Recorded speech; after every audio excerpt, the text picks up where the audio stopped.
Hello students, how are you. मैं हूं चंदा दुरेजा और आपके साथ एक नया टॉपिक स्टार्ट करने जा रहा हूं जिसका नाम है लीज वर्सेस फाइनेंस, राइट। पर जो इस टॉपिक के बारे में थोड़ा सा आपको बता दूं कि जनरली ये चैप्टर आपके कैपिटल बजटिंग का पार्ट होता है। आई रिपीट, ये चैप्टर आपके कैपिटल बजटिंग का पार्ट होता है, ठीक है। मीन्स अगर आप अपने स्टडी मटेरियल में अपने इंस्टीट्यूट के द्वारा दिए गए मटेरियल में इसको सर्च करने की कोशिश करोगे तो हो सकता है आपको लीज वर्सेस फाइनेंस इंडेक्स में ना मिले, कैपिटल बजटिंग के अंडर में आपको लीज वर्सेस फाइनेंस मिले, ठीक है।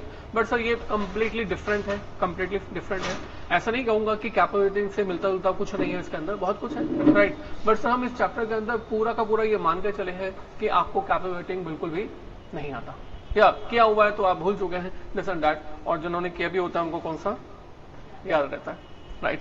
तो जिन्होंने किया होता है उनको याद नहीं रहता और जिन्होंने नहीं किया होता उनको तो समझ नहीं होता है। Overall we have to do this, right. So आपके स्टडी मटेरियल में कहां पर मिलेगा? जनरली कैपिटल बजटिंग चैप्टर में, कुछ बुक्स में अलग से भी दिया हुआ है, राइट। अच्छा, ये चैप्टर एग्जाम में कितना आता है मैं आपको बता दूं कि सर ये चैप्टर एग्जाम में 0 to 15-16 मार्क्स का आ सकता है। मतलब आएगा तो 16 नंबर का भी आ जाएगा, बट तो हो सकता है कि पेपर में कभी कभी ना आए क्योंकि बाकी सब कंटेंट बहुत ज्यादा है। तो you can say it may come in the exam 0 to 16, 16 number. मतलब अगर आ गया तो सोचो 16 नंबर का आपको फायदा है, अगर नहीं आया तो कुछ नहीं कह सकते, राइट। अब सर हमारी चैप्टर में है क्या? Let us start straight away, right. देखो आपने वर्ड सुना हुआ है शायद लीज, राइट। आपने शायद फाइनेंस भी सुना हुआ है, राइट। लीज जब हम बोलते हैं तो हमारा मतलब किससे होता है? रेंटल से, राइट। फाइनेंस जब बोलते हैं तो हमारा मतलब किससे होता है? बोरो एंड परचेज से, राइट। बच्चों आपको कोई एक असेट यूज करनी है, right. If you have to use some asset, right, और any business has to use some asset, so it has two option. Number 1, either to purchase that asset, पैसे नहीं है तो कोई बात नहीं, आप क्या करो, उधार ले लो और उधार करने के बाद खरीद लो। उसके साथ जब आप उधार ले लोगे तो आपको क्या पे करना पड़ेगा? Principal and interest. But sir अगर आपने उधार नहीं लेना, आपको लगता है नहीं उधार नहीं लेना है, मुझे तो बस मुझे किराया देने से मतलब होना चाहिए, तो क्या कर सकते हो आप रेंटल पे करते जाओ, असेट लो और उसको यूज करते रहो, राइट। और लीज वाले ऑप्शन के अंदर मैंने कहा कि दो पार्टीज होती हैं, एक को हम बोलते हैं लेसर और एक को बोलते हैं लेसी, राइट। लेसी वो पर्सन होता है जो कि प्रोवाइडर ऑफ द असेट होगा। लेसर वो पर्सन है जो कि प्रोवाइडर ऑफ असेट होगा। मतलब ये जो लेसर है पर्सन है, ये असेट को देता है। किसको देता है? लेसी को। इसको बोलेंगे that is basically the user of the asset. So he is the user of the asset. So basically lessor जो है असेट बाय करता है, राइट। लेसर जो है असेट बाय करता है और बाय करने के बाद किसको दे देता है? लेसी को। और लेसी जो है इस असेट को क्या करता है? यूज करता है, राइट। और इसके बदले में हमारा लेसी लेसर को क्या देता है? Rentals, right. तो रेंटल जो है लेसी लेसर को पे करता रहता है और इस तरह से हमारा लेसी असेट को यूज भी करता रहता है।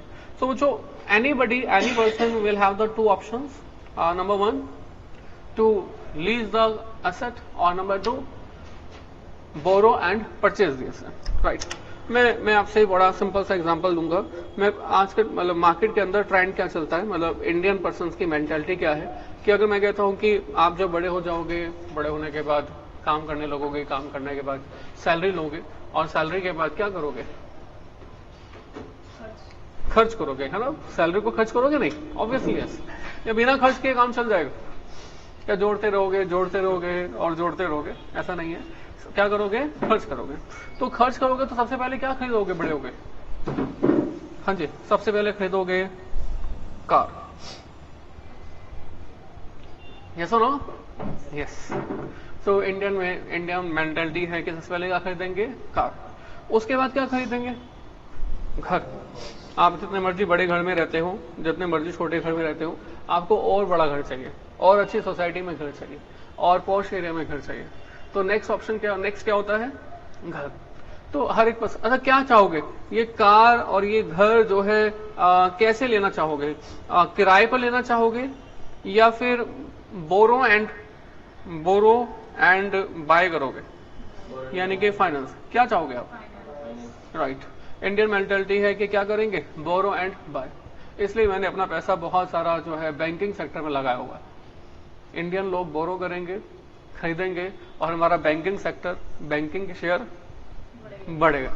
तो बिल्कुल मुझे मतलब टेंशन फ्री है बैंकिंग। इसलिए हम कहते हैं कि पूरी इंडिया के सभी शेयर्स को एक तरफ रख दो। मैं कहता हूं कि इंडियन पूरी की पूरी मार्केट जो है वो डाउन जा सकती है, पर बैंकिंग सेक्टर नहीं जाएगा। क्यों नहीं जाएगा? क्योंकि आपने कार खरीदनी है, आपने घर खरीदना ही खरीदना है, तो मेरे शेयर्स का, बैंकिंग सेक्टर का कुछ भी नेगेटिव होने वाला नहीं है। तो finance sector, banking sector India का बहुत अच्छा सेक्टर है। इसलिए हमने कहा सर अब घर खरीदने के भी दो ऑप्शन है, नंबर 1 लीज एंड फाइनेंस। तो क्या कहते हो, क्या करोगे? हाँ जी, फाइनेंस या लीज? फाइनेंस। अब सर देखो, आपने बिना सोचे समझे बोल दिया कि आपको फाइनेंस करवाना है, राइट। पर क्या थोड़ा सा सोचा विचारा कि फाइनेंस करवाएंगे तो कहीं हम लोग फंस तो नहीं जाएंगे? नहीं सोचा। बट इन बिजनेस में ऐसा नहीं होता। अभी जितने भी डिसीजंस है ना आपके, जो आपने बोला मुझे फाइनेंस करेंगे, ये सब इमोशनल है।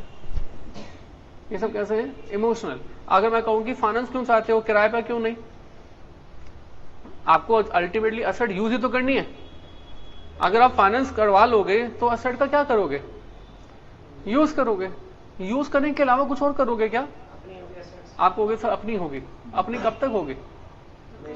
हमेशा के लिए। आप हमेशा के लिए अपनी नहीं, मतलब वर्ड में हो, जब तक हो तब तक होगी। मतलब यू कैन से कि 40 साल, 50 साल, 50 साल, तो ये कहना चाहते हो कि 50 साल तक हमारी असेट होगी, राइट। अगर 50 साल में अगर आपको एक ऑप्शन मिल जाए कि आपको आपकी जितनी भी फाइनेंस वाले केस में है लीज पर अगर मिल जाए और वहां पर सस्ता पड़ जाए, तो 50 साल के लिए अगर लीज से मिल जाए और सस्ता पड़ जाए, तो अभी तो इमोशनली डिसीजन हो रहे हैं। अभी भी जो डिसीजंस आ रहे हैं वो कैसे आ रहे हैं? इमोशनली। नहीं यार, लीज पर 50 साल की मिल तो जाएगी, किराए पर असेट तो अभी भी क्या होगी? किराए पे होगी, हमारी असेट नहीं बनेगी। बट सर मार्केट में धीरे धीरे करके ये ट्रेंड बदलता रहता है। पहले फाइनेंस वाला ऑप्शन सबको अच्छा लगता है, और उसके बाद फाइनेंस वाले, देखो आज आप घर लेने जाते हो, बिलीव में आज आप घर खरीदने जाते हो, ठीक है, आप घर खरीदने जाते हो और एक अच्छा सा घर अच्छे से एरिया में 2.5 CR से कम का नहीं मिलता इन metro cities. I am not talking about the rural cities. 1.25 CR से अच्छा मतलब कम का रेट नहीं मिलता। तो मतलब मान लो आपने 25 लाख रुपए का कैश दे दिया है, तो बोरोइंग कितनी की है? अभी भी बोरोइंग कितनी हो गई? 1 करोड़। तो आपने बोरोइंग की, बोरोइंग 1 CR और 25 लाख रुपए का आपने कैश दे भी दिया, राइट। बोरोइंग 1 करोड़, तो 1 करोड़ का आपको इंटरेस्ट भी पे करना पड़ेगा, है ना, या नहीं? इंटरेस्ट पे करना पड़ेगा। इंटरेस्ट बताओगे कितना? ऑलमोस्ट 10%। तो 1 करोड़ का 10% बोले तो 10 लाख। तो 1 साल का जो इंटरेस्ट हो गया, 1 साल का जो इंटरेस्ट हो गया, that is 10 lakh per annum. इसमें कोई डाउट? बिल्कुल कोई नहीं। पर ये इंटरेस्ट है 10 लाख पर एनम, राइट। अब मैंने कहा इसी एसेट को किराए पर ले लेते, राइट। अब सर इनका रेंटल पता करके आओ तो आपको मालूम चलेगा इनका रेंटल्स 20,000 रुपए से लेकर 30,000 रुपए के बीच में रहता है पर मंथ। एक बहुत ज्यादा 35,000, राइट। मतलब किराए पर लेने वाले लोगों के इतने नखरे हैं, आपको बता नहीं सकता। मतलब एक मेरे दोस्त ने एक फ्लैट लिया, 40 लाख रुपए का फ्लैट है, राइट। अब उसको रेंट पे देने बड़ा मुश्किल पड़ रहा है। अब उसने प्रॉपर्टी डीलर को बोल दिया कि भाई जब भी कोई रेंटल वाला बंदा आ जाए तो मुझे बता देना, राइट। नोएडा में फ्लैट है। अब प्रॉपर्टी डीलर वाला कहता है भाई साहब 8,000 रुपए का रेंटल चल रहा है। फ्लैट कितने का? 40 लाख, राइट। और रेंटल कितना? 8,000। पर कहता नहीं, अगर आप उसके अंदर वुडन फ्लोरिंग करवा दोगे ना, जिसकी कीमत 2.5 लाख रुपए की है, तो हम आपको 8,000 की जगह पर 10,000 का रेंटल दिलवा देंगे। सोचो किराए पर लेने वाले लोगों के नखरे कितने। ऐसा क्यों? क्योंकि इन्वेंट्री इतनी पड़ी हुई है। नोएडा में जाओ, गुड़गांव में जाओ, एंड नवी मुंबई में जाओ, इसके अलावा बैंगलोर आउटसाइड में जाओ, पुणे में जाओ, हर जगह पर इन्वेंट्री इतनी रखी हुई है कि खरीदने वाले कम हो गए हैं और बेचने वाले फ्लैट्स ज्यादा। तो ऐसे सिचुएशन में क्या होगा, जब डिमांड ज्यादा नहीं होगी, सप्लाई ज्यादा होगी, तो क्या होगा, प्राइसेस डाउन होंगे। पर प्राइसेस डाउन हो नहीं रहे, प्राइसेस तो अभी भी कितने हैं, 1.25 करोड़, राइट। प्राइसेस डाउन नहीं है, मतलब लेने वाले कम हो गए पर प्राइसेस डाउन नहीं है। अब बच्चों क्या होगा, डिमांड कम हो जाएगी। जब डिमांड कम हो जाएगी तो मतलब इन्वेंट्री खाली हो जाएगी। जब अब लोग अगर इन्वेस्टमेंट के लिए ले रहे हैं, खाली पड़े हुए हैं, तो वो खाली रखना चाहेंगे। अब 20-30 हजार रुपए का रेंट भी ले लेंगे, वो कहेंगे ठीक है यार 30,000 तो आता है। अब 30,000 रुपए का रेंटल आपको एक तरफ देना है और दूसरी तरफ आपको 10 लाख रुपए पर एनम का इंटरेस्ट देना है। इंटरेस्ट, प्रिंसिपल नहीं, इंटरेस्ट। अब ये इसको अगर मैं पर मंथ में कन्वर्ट कर भी दूं, 10 लाख डिवाइड बाय 12 बोले तो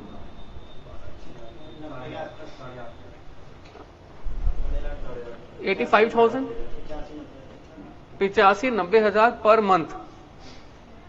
तो 85,000 रुपए का पर मंथ रेंटल देने को तैयार हो, बट सर 30,000 रुपए का रेंट, 85,000 पर मंथ का इंटरेस्ट देने को तैयार हो, पर 30,000 रुपए का आप रेंटल देने को तैयार नहीं, क्योंकि असेट आपके नहीं हो रही। पर सर रेंटल कब तक देते रहोगे, जब तक असेट यूज करोगे। अगर आप एक जगह पर 20 साल तक रह रहे हो तो असेट वैसी पुरानी हो जाती है, फ्लैट पुराना हो जाता है। अगर रेंटल होगा तो क्या करेंगे, चेंज कर देंगे। अगर रेंटल नहीं होगा, अपना होगा, तो क्या करेंगे, बेचेंगे, तो कीमत और कम हो जाएगी। पुराने घर की कीमत कम मिलती है, नए घर की कीमत ज्यादा होती है, राइट। तो आपने इमोशनली तो बोल दिया, क्या क्या करना चाहिए, finance, borrow and purchase. But sir emotionally नहीं सोचें, अगर हम इसको लॉजिकली सोचें, माइंड से सोचें, तो यानी कि बेस्ट कौन सा है, लीज। और यकीन मानो बच्चों, एक समय ऐसा जरूर आएगा आने वाले समय में, जो खरीदेगा मकान ना, जो मकान खरीदेगा उसको कहेंगे पागल है। अभी नहीं है ऐसा समय, अभी तो क्या कहते हैं, किराए पे रह रहा है। अभी क्या होता है, किराए वाले को पागल बोलते हैं, यार 30,000 रुपए का तो किराया दे रहा है, इससे अच्छा खरीद ही ले, राइट। पर एक समय ऐसा आएगा, अगर ये कॉस्ट कम नहीं हुई, कि खरीदने वाले को बोलेंगे पागल है। क्या तू जब 30,000 रुपए में ये वाला मकान यूज कर सकता है, तो 85,000 रुपए देकर इंटरेस्ट का, प्रिंसिपल का अलग, तो 85,000 रुपए देकर इंटरेस्ट का आप इस मकान को यूज कर रहे हो। ये मकान भी आपका तब तक रहेगा जब तक आपकी लाइफ है, 50 साल या से ज्यादा। आजकल कोई भी बूढ़ा होकर जाना नहीं चाहता, ये जाना चाहता है नहीं, कम बैक। आई थिंक क्लियर। तो बच्चों, आप हमारे पास कभी भी असेट का यूज करने के कौन से ऑप्शन होते हैं, 2, एक लीज और दूसरा फाइनेंस। तो हमें लॉजिकल डिसाइड करना चाहिए कि लीज ऑप्शन बेस्ट है या फाइनेंस ऑप्शन बेस्ट है। और बच्चों यही काम हम लोग इस चैप्टर में, इस टॉपिक में आपके साथ करने जा रहे हैं। Logically we will decide whether the lease option is best और finance option is best. I think clear. अब sir now the question is कि करेंगे कैसे decide, how we will decide this. तो जो इसको डिसाइड करने के लिए हमने कहा सर देखते हैं कि हर एक जगह पर कुछ ना कुछ एडवांटेज होंगे और कुछ ना कुछ डिसएडवांटेज होंगे। तो हर जगह पर एडवांटेज डिसएडवांटेज क्या होगा पहले ये पता लगा लेते हैं, राइट। तो सोचो, हाँ, असेट ऑनर, यहां पर लीज वाले केस में असेट ऑनर क्या होगा, कौन होगा, लेसर या लेसी।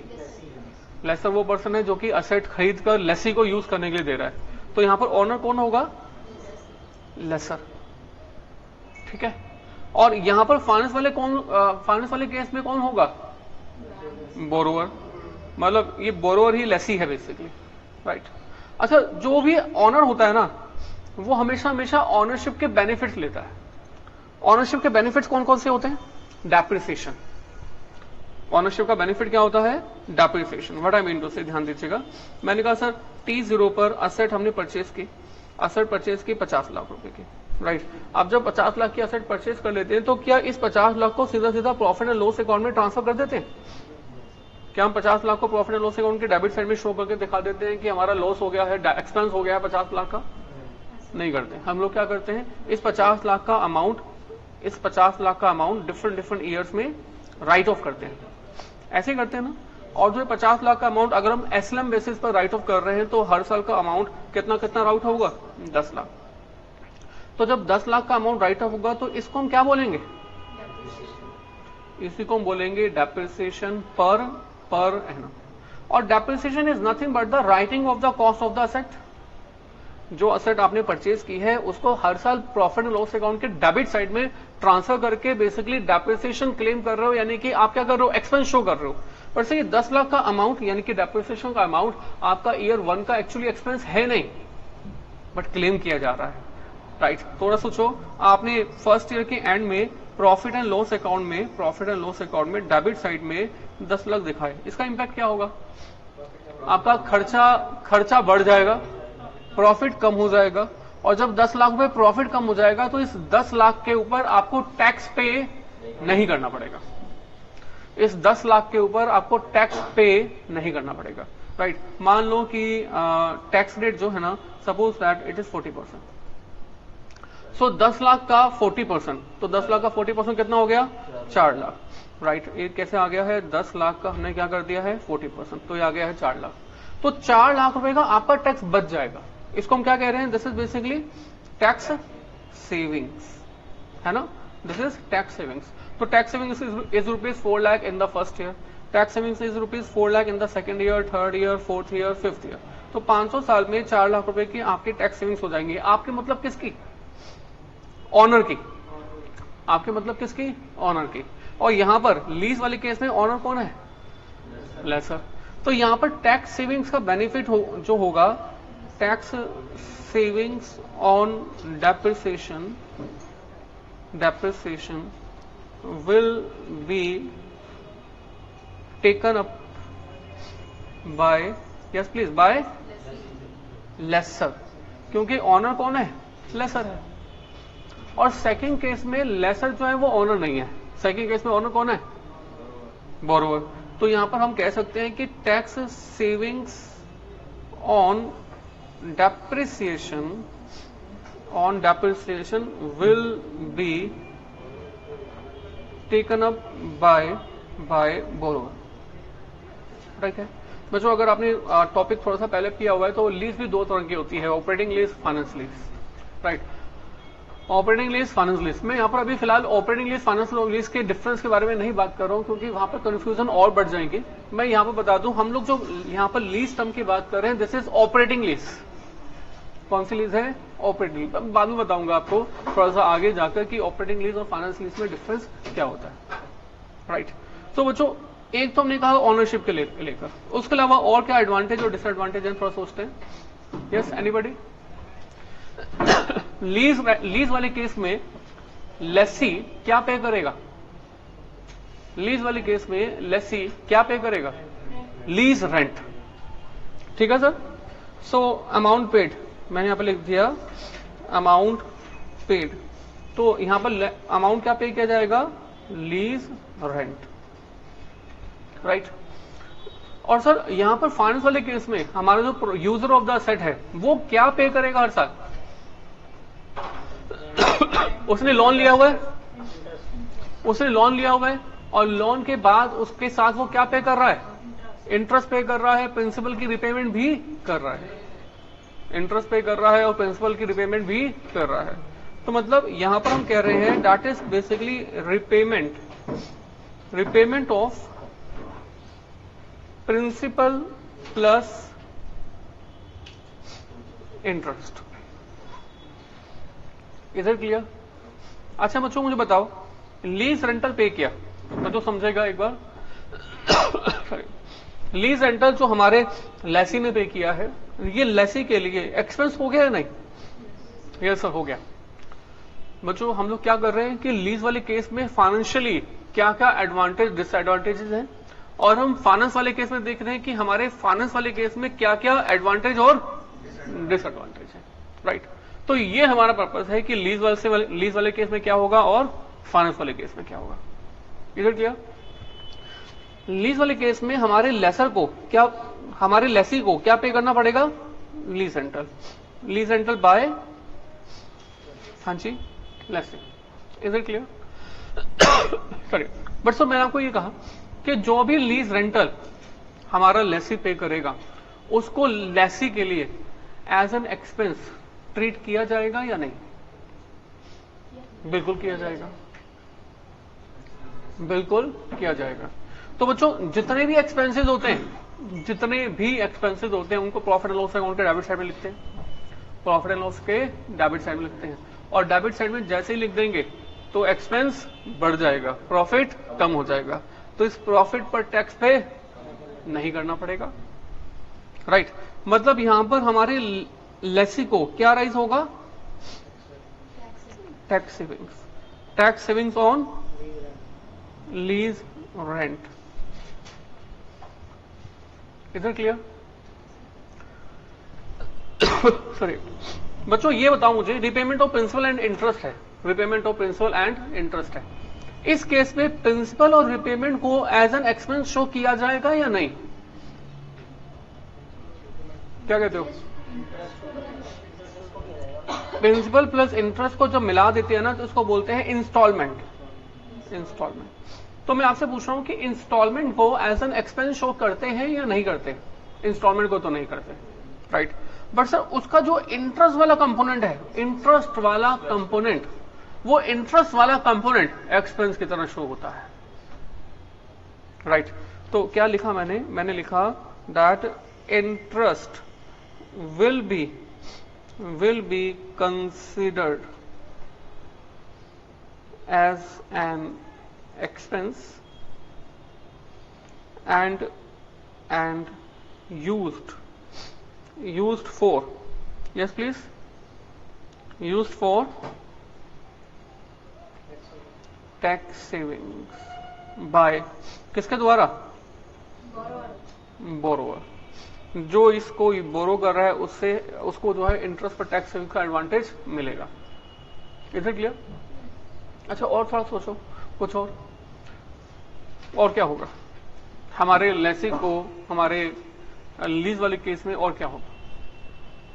देखो जब आपने फाइनेंस पर एसेट ली है तो लेसी जो है वो क्या बन गया है, बल्कि लेसी नहीं बोलेंगे, बोरोवर जो है वो क्या बन गया है, ओनर बन गया है। जब एक लाइफ खत्म हो जाएगी, मैंने कहा आपने एक कार खरीद ली है, राइट, अब कार की लाइफ जो है कुछ ना कुछ तो होती होगी, 5 साल, 7 साल, 8 साल और बहुत एक्सेप्शनल केसेस में 10 साल। 10 साल के बाद इसकी कुछ ना कुछ स्क्रैप वैल्यू भी आएगी, राइट। तो 10 साल के बाद जो स्क्रैप वैल्यू का एडवांटेज मिलेगा बोरोवर वाले केस में किसको मिलेगा? बोरोवर को। बट सर स्क्रैप का एडवांटेज लीज वाले केस में किसको मिलेगा? लेसर को, क्योंकि lessor is the owner. Got it? तो हमने यहां पर क्या लिखा that scrap value advantage is taken up by borrower, right. और यहां पर scrap value advantage is taken up by, हाँ जी बच्चों, किसके द्वारा? By laser. ठीक है सर। अब बच्चों ये सब हमने आपको सिखाया। अच्छा कुछ और माइंड में आता है? हाँ जी कुछ और आता है मन में? नहीं। अब मैंने आपको बता दिया कि डिफरेंट केसेस के अंदर क्या क्या होगा। अब आप मुझे बताओ क्या बेस्ट है, लीज ऑप्शन बेस्ट है या बोरो वाला ऑप्शन बेस्ट है? दी बेस्ट ऑप्शन कौन सा इनमें से? ऑब्वियसली इमोशनली नहीं, राइट। अगर हम कॉमर्स में हैं, अगर हम फाइनेंस में हैं, इमोशनली नहीं सोचना। कैसे सोचना है? लॉजिकली। जहां पर भी हमारी जेब पर बर्डन सबसे कम होगा, that option is the best option. हमें कोई भी लीज वाले से प्यार नहीं है, हमें फाइनेंस से भी प्यार नहीं है, हमें किससे प्यार है? अपने माया से, है ना, हमें अपने पैसों से प्यार है। तो मतलब ये कि जहां पर भी हमारी जो पैसा है वो कम यूज होगा, उस वाले केस के अंदर हम लोग ऑप्ट करेंगे, राइट। तो मैं अगर यहां पर लिखूं select an option, select option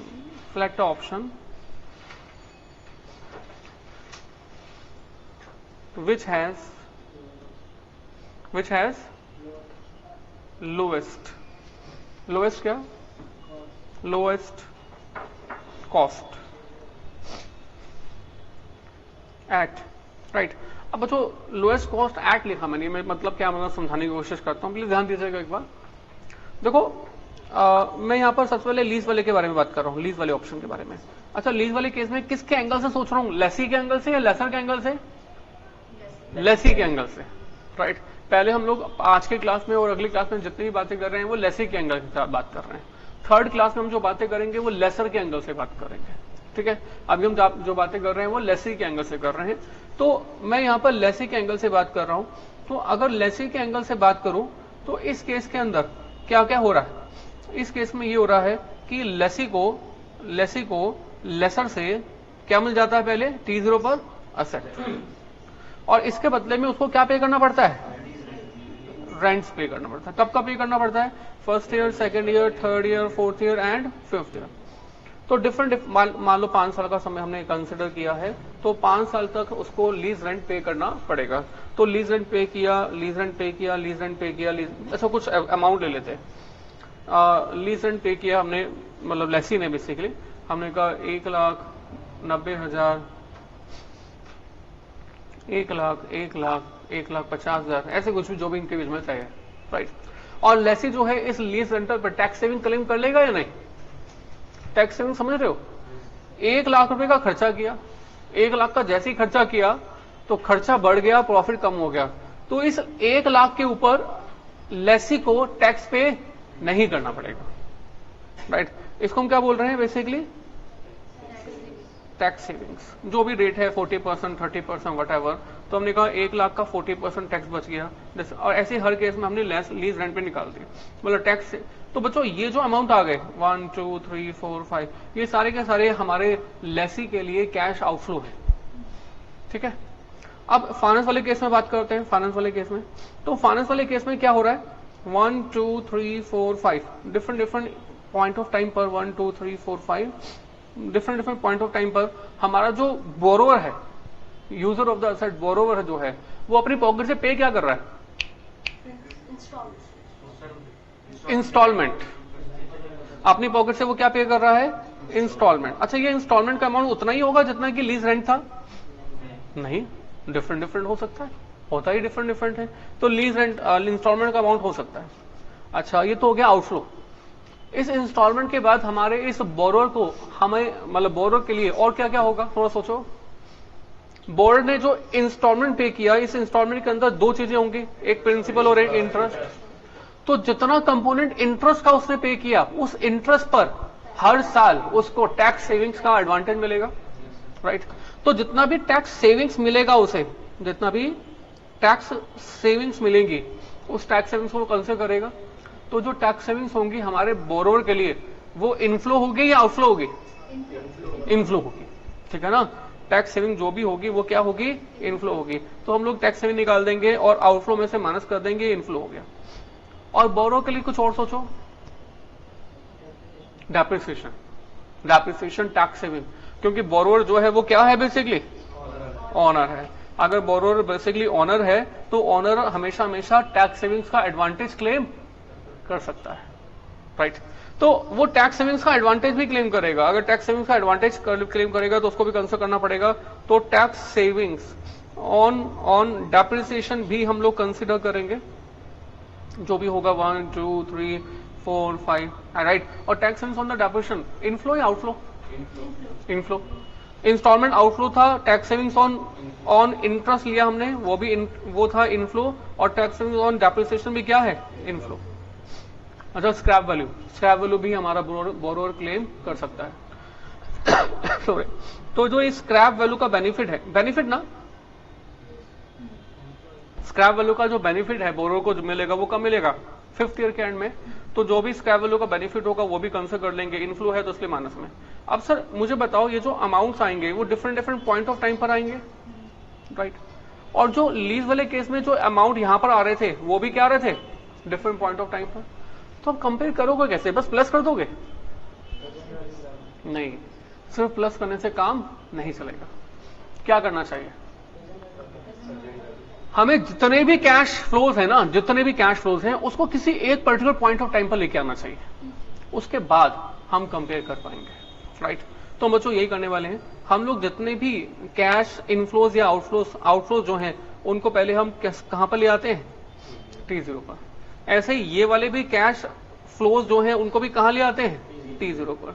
और T0 पर जब दोनों जगह का कैश आ जाता है, लैसी का भी मतलब लीज वाला ऑप्शन में भी और फाइनेंस वाले ऑप्शन में, दोनों जगह पे जब T0 पर अमाउंट आ जाता है तो T0 वाले कैश को हम लोग कंपेयर करते हैं, और कंपेयर करने के बाद कौन से ऑप्शन को सिलेक्ट कर लेते हैं, select an option which has lowest cost at क्या लिखूं, एट T0। तो दोनों ऑप्शन में जहां पर T0 पर कॉस्ट कम होती है, that option we will select. I think clear, right? Copy कर लिया, करना है? ओके तो जो पहले कॉपी करेंगे, after that we will talk about the numerical portion of all this. सबसे पहले कुछ एग्जांपल्स करेंगे, एग्जांपल्स करने के बाद हम लोग न्यूमेरिकल क्वेश्चंस पे आएंगे, right? Please copy this first.